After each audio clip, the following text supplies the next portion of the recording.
损失惨重，俄国力逼近极限，敲山震虎，北约在俄边境举行军演。A10现身叙利亚上空，美军称不会介入，雷击造成12名越南军人伤亡。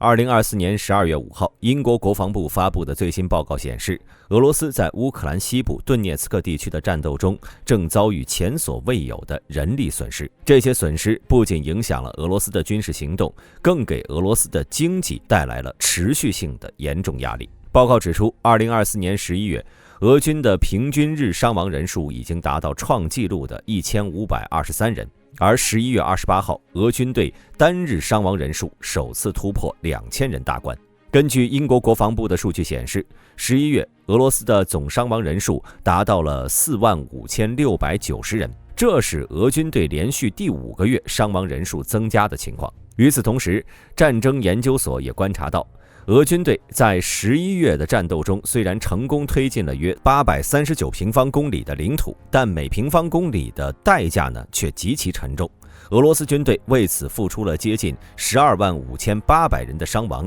相当于每推进1平方公里，俄罗斯就损失约53名士兵。随着伤亡人数的急剧增加，俄罗斯的官兵调配能力显得捉襟见肘。美国官员估计，2024年10月底，俄罗斯每月的新兵招募数量大约在25000到3万人之间。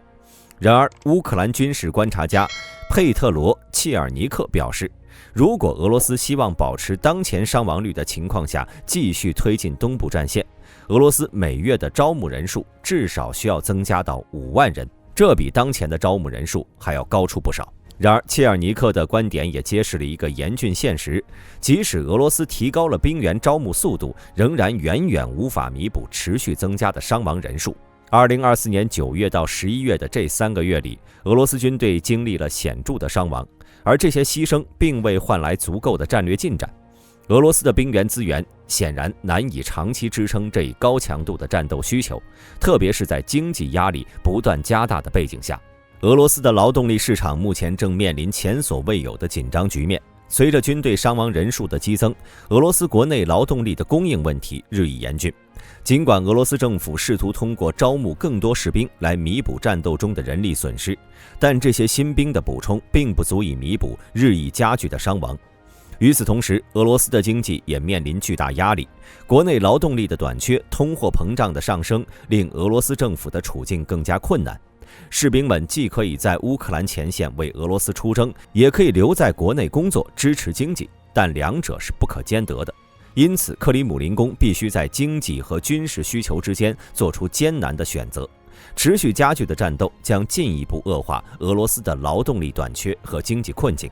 未来几个月，俄罗斯可能会面临更为严峻的资源问题。随着俄军队的损失逐步逼近极限，西方国家，尤其是美国对乌克兰的支持显得愈加重要。美国总统拜登承诺继续提供援助，帮助乌克兰抵御俄罗斯的进攻。只要西方军事援助持续不断，乌克兰就能继续在东部战线上抵抗俄罗斯的攻势，并继续制造俄罗斯无法承受的损失。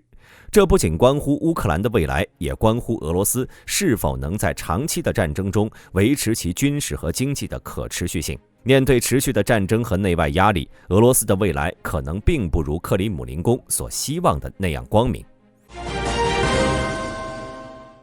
12月2号，爱沙尼亚东北部正式启动了为期2周的多国联合军事演习 PIGNI。此次演习旨在增强北约成员国在波罗的海地区的快速部署能力和互操作性，尤其是在俄乌战争的背景下，北约力求提高对突发军事威胁的应对能力。演习由爱沙尼亚师指挥，法国、英国和爱沙尼亚部队共同参与。演习内容包括了法国空军快速部署到爱沙尼亚，随后展开陆空海联合演习，以模拟应对俄罗斯可能发动的突发军事行动。北约秘书长马克吕特在演习前表示，随着俄罗斯在乌克兰的军事行动不断升级，北约必须通过加强部署能力来应对俄罗斯日益加剧的威胁，特别是在东欧和波罗的海地区。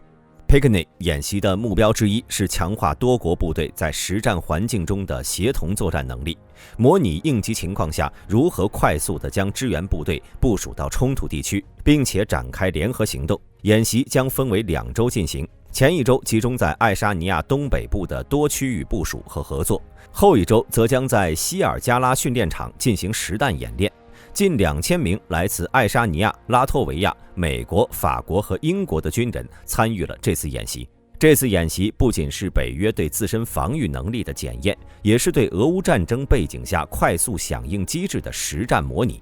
随着俄罗斯在乌克兰持续加大军事压力，北约在应对混合战争和非常规攻击方面的能力越来越受到关注。特别是在网络攻击、破坏活动以及针对海底基础设施的袭击等非传统威胁日益增多的情况下，北约不断强化其防御体系和情报共享机制，以应对来自俄罗斯的多重威胁。在此背景下，12月5号，北约外长会议通过了一项新战略，旨在提升对俄罗斯混合攻击的应对能力。北约秘书长吕特表示，俄罗斯通过网络犯罪、政治干预和破坏行为对北约成员国构成威胁，特别是在乌克兰战争加剧的情况下，俄罗斯通过破坏行动试图破坏北约成员国的稳定。这一战略不仅聚焦了传统的军事威胁，还特别强调了对混合攻击、信息战以及网络战的防范。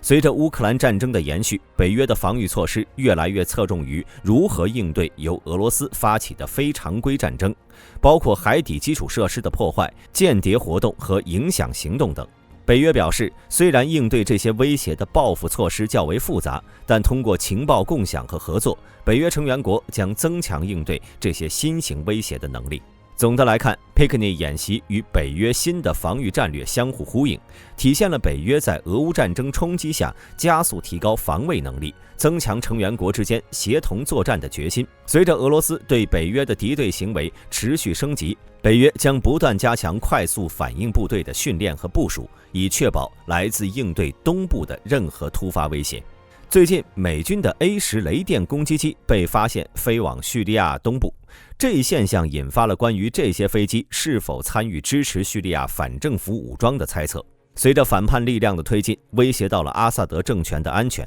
网络上关于美军是否利用 A-10的强大火力协助反叛力量的传闻不断增加。其中一段视频显示 A-10经过叙利亚东部一座村庄，接近伊拉克边界。该视频引发了外界猜测，认为美军可能在支持叙利亚反叛势力。然而，知情人士透露 ，A-10的活动实际上是威慑展示，并非直接参与攻击叙利亚政府军。部分网络上传播的视频，甚至是旧视频。12月3号，美国中央司令部确认 A-10飞行在美军进行一项打击行动时执行了威慑飞行任务，但并未直接参与这次打击。此次行动摧毁了多个武器系统，包括3辆卡车装载的多管火箭发射器、1辆 T-64坦克、1辆装甲运兵车和几门迫击炮。美国国防部发言人空军少将帕特莱德表示，这些目标对美军和联军构成了明显的威胁，而美军对这些目标的打击是在他们对美方人员发动攻击后进行的。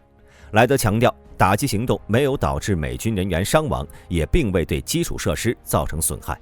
此外，在11月29号 ，A-10还执行了另外一项打击任务，摧毁了一个敌对目标，即一群准备发射火箭的人员。这一目标对美军在幼发拉底军事支持基地的部队构成了威胁。莱德强调，这些打击行动完全是为了保护美军和联军部队，消除对美方基地的威胁，并且与叙利亚反叛力量的行动无关。他指出，美军在叙利亚的任务依然专注于彻底击败当地极端组织。美军实际上早在23年10月就将新的 A-10战机部署到了中东地区。该事件发生在以色列与哈马斯冲突爆发后。A-10战机曾在伊拉克和阿富汗的战争中发挥了重要作用，其坚固耐用、重装甲的特性为地面部队提供了近距离空中支援。配备的30毫米机炮每分钟能发射高达3900发子弹，具有极强的火力。根据越南官方媒体报道，12月2号晚，越南南部同奈省第7军区的一次军事训练演习期间发生了爆炸事故，导致12名越南士兵不幸去世。事件发生时，暴风雨天气肆虐。军方表示，初步调查显示，事故可能是由于闪电引发了正在运输的炸药的电雷管爆炸。根据第7军报报道，爆炸发生后，当局立刻展开搜寻工作，但截止目前，遇难者遗体的搜寻仍在继续。越南国防部已对事故展开紧急调查，以查明爆炸的具体原因和相关责任。事发前一天，越南国防部长潘文江曾发表讲话，宣布该军事演习正式启动。这次演习的目的是增强军队在复杂环境下的作战能力，但未曾料到意外发生。越南官方通讯社还表示，事故发生后，越南国防部迅速采取了应对措施，并决定进一步加强对军事演习的安全管理。